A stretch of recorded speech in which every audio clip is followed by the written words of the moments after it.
To recap, in the last part of this what if, Zai and Sojin have hosted the first bending tournament in the world on one of the Fire Nation islands. In this part of this what if, we will explore more into this tournament and the future of this world. Now, we can start to fight this what if. First, in order to decide who will fight in the actual tournament, there are 4 rounds and 8 competitors. Now, as said before, in the actual tournament, there must be an elimination round to see who will fight in the main tournament.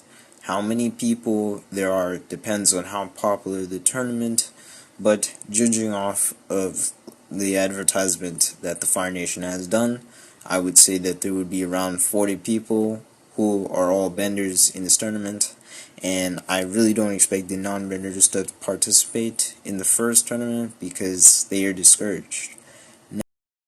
So, by counting the number of benders, there are 2 airbenders, 12 earthbenders, 17 firebenders, and 9 waterbenders. This is what equals 40 benders. Also, for this to not go on too long, the only name benders will be focused on almost the entire time of this what if.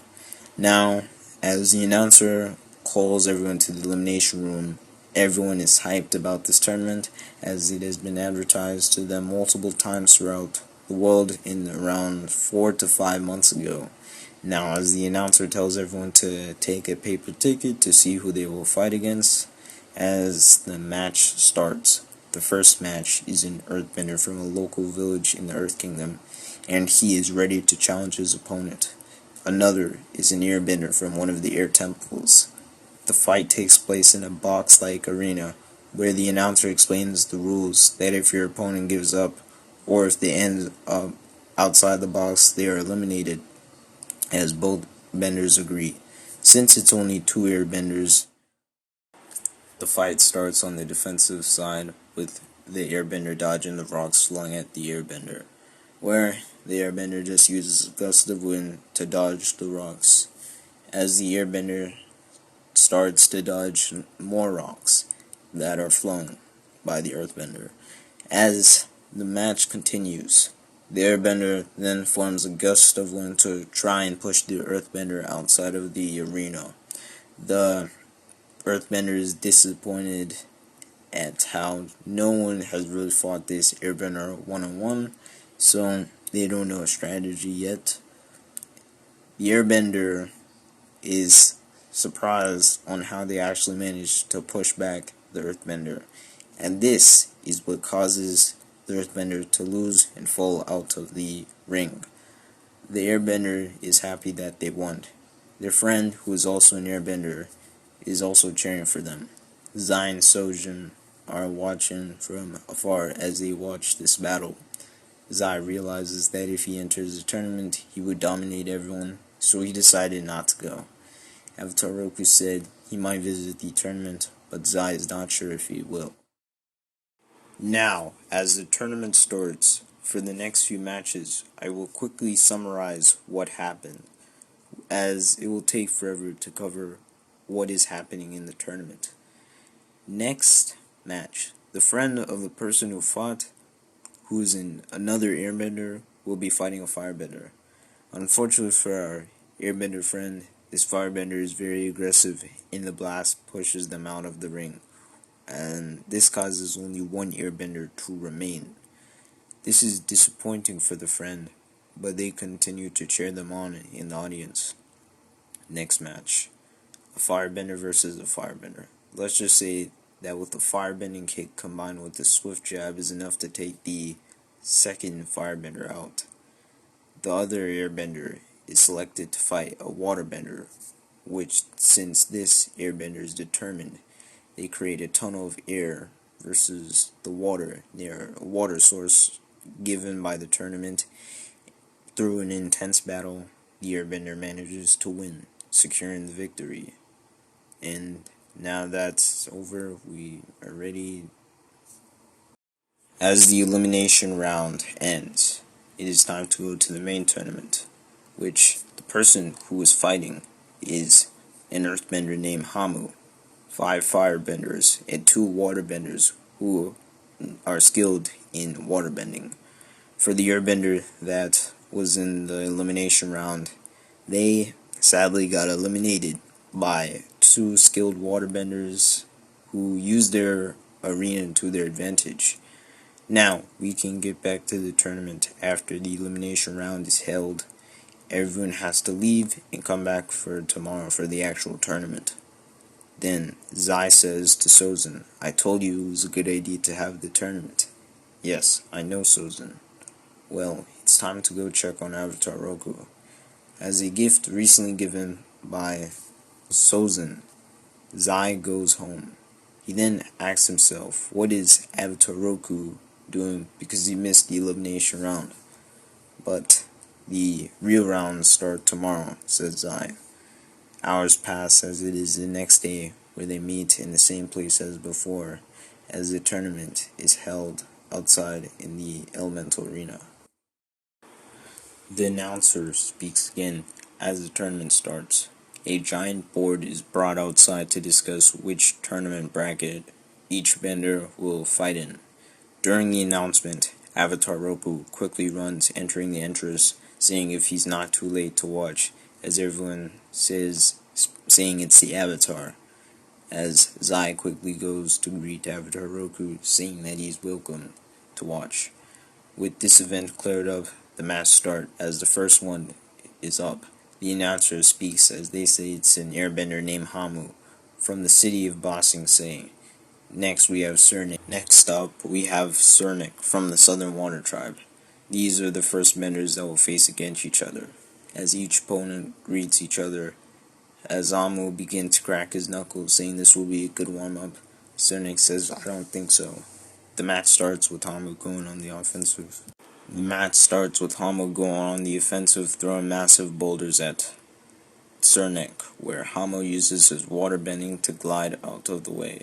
The match starts with Hamu going on the offensive, throwing massive boulders at Cernic, where Cernic then uses his waterbending to glide out of the way. Cernic then uses slices of waterbending to try and throw Hamu out of the ring. However, Hamu counters with creating pillars of earth as he jumps up on it and uses pillars to hit Cernic in the arm. Cernic screams in pain. Hamu then delivers the final blow as he then kicks Cernic out of the ring. This was due to Cernic not paying attention and just using a water whip, thinking it was enough, as I carried him throughout the elimination round. Cernic is given the medical attention for his injury. Now, as we move on, the match is going quickly as another waterbender, far better than Cernic, is the last one that remains.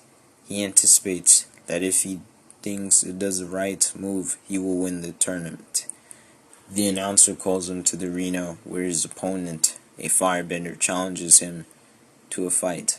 This will be easy, says the waterbender. The challenger, who is a firebender, who has gone all past other challenges, is focused on using firebending into one attack, which also carried him throughout the elimination round. In less than 2 minutes, the fight is already over with the firebender knocked into the river near the arena.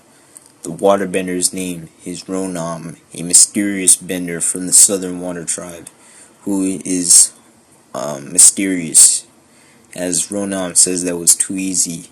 The next matches move on quickly as it's only firebenders that remain in the quarterfinals, as the only notable victor is a firebender who is inspired by Sozin. The firebenders begin fighting with each other, with this firebender using a whip of fire to knock their balance and deliver the final blow against the other opponent. After the day's worth of fighting, day 3 will be the last day to fight. Meanwhile, Roku, Zai, and Sozin appreciate the fighting, as Zai says it was great for the Avatar to enjoy the show. After the day's worth of watching the fighting in the tournament, they head home. Avatar Roku says, as they leave, I cannot promise I will be here tomorrow, but I will be here for the final fight to determine who wins. Just as the day ends, Sozin thinks maybe in the future. He says to himself, I could recruit these tournament benders for my army, as they would be great for the Fire Nation army. Day 3 begins with Sozin and Zai arriving in their special reserve seats, as the announcer then says today is the day for another round of the tournament, as the audience is excited for more. First match out of 2 matches, Damon, the firebender who uses brute force and his trusty fire whip, versus the mysterious waterbender. As they begin to fight, Damon then says, "So you don't say too much. Too bad, I will have to eliminate you first." As Damon goes for a one-handed whip attack, Damon blocks it using another source near waterbending. Damon gets frustrated. The first 2 matches, Damon the firebender who uses brute force and his trusty fire whip versus the mysterious waterbender. As they begin to fight, Damon then says, "You don't say too much. Too bad, I will have to eliminate you first." As Damon goes for a one-handed fire whip, the mysterious waterbender blocks it using a nearby water source. Damon gets frustrated again and uses another whip to try and grab this waterbender. As it fails, the waterbender then counters with a piercing shot as it punctures the firebender's shirt. Then Damon says, "Have you ruined my shirt?" said Damon in a blinding rage. He casts a circle of fire around him and directs it at the waterbender. The waterbender puts it out using water and creates a bunch of steam in the process. The waterbender uses more waterbending as they prepare in another attack while hidden in the steam. Damon says, "Show yourself," as he firebends in multiple directions, as one does hit the waterbender, but they manage to form a shield of water, softening the blow, as he then appears using a precise stream of water to push Damon out of the ring. Everyone is shocked as before this waterbender and what happened. The announcer says, with the shocking turn of events, the waterbender wins the fight. The next fight begins with Homo, the Earthbender, versus Lee, the Firebender. As the fight starts, Homo underestimates Lee, but as soon Homo drops his guard, Lee uses her trusted fire jet to slide on the ground, performing a firebending kick.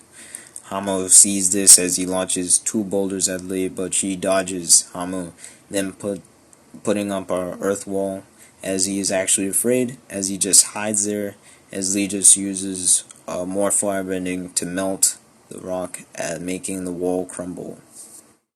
As Lee continues charging a fire blast and directing at Homo, it knocks him out of the ring. This is very shocking, as no one expected Lee to be this good at firebending. This only makes Sozin certain that this tournament will be useful for certain benders for the Fire Nation Army. As the day ends, the tournament resumes with the final fight being Lee versus the mysterious waterbender, who's apparently picked up many fans for what he has managed to accomplish yesterday, but he then ignores them. This time, since Roku's here, he wonders who this waterbender is, as they are so mysterious. Lee wonders if she'll be able to defeat this bender. As Lee goes in for a firebending blast, it scorches half of the arena, but this waterbender brushes it off as he steps closer. Lee uses her firebending jets as she goes for another firebending kick. The waterbender just puts up a waterbending shield as they move closer. Lee moves and delivers a face-blank fire blast, but this bender just grabs their arm. The waterbender then uses a waterbending to throw them out of the ring. With that, the tournament comes to an end. Everyone is shocked, as the mysterious bender doesn't even want any prize, giving it to their second best victor. This sparked interest in Sozin, Roku, and Zai, saying, "Who is this mysterious bender?" After the tournament ends and money is paid to Lee, who came in second place, Zai then asks, "Who is that bender, and what do they want?"